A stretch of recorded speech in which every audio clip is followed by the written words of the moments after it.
ونصلي ونسلم على رسوله الكريم أما بعد فأعوذ بالله من الشيطان الرجيم بسم الله الرحمن الرحيم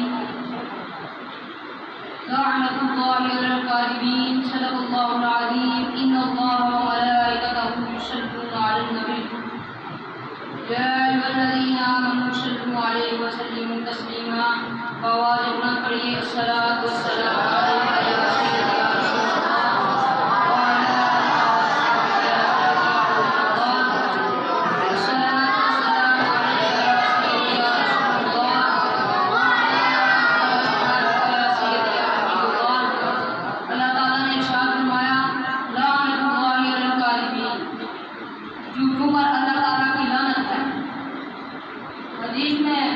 عبداللہ بن مسعود رضی اللہ تعالیٰ عنہ سے مروی ہے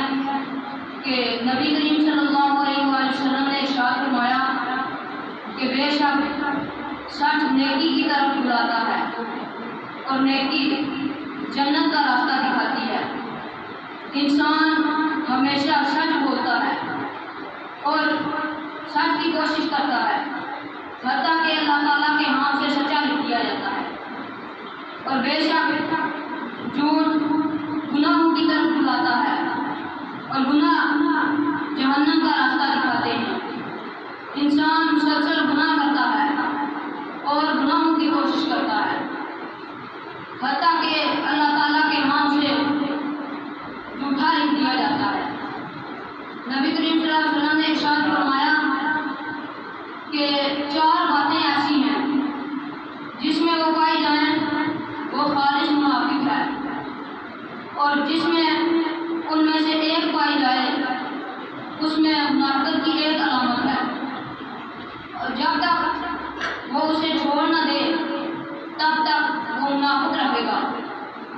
پہلی بات یہ ہے کہ جب بات کرے تو جھوٹ بولے، دوسری بات یہ ہے کہ جب وعدہ کرے تو اسے پورا نہ کرے، اور تیسری بات یہ ہے کہ جب اس کے پاس امانت رکھی جائے تو وہ خیانت کرے، اور چوتھی بات یہ ہے کہ جب جھگڑا کرے تو گالی گلوچ سے کام لے۔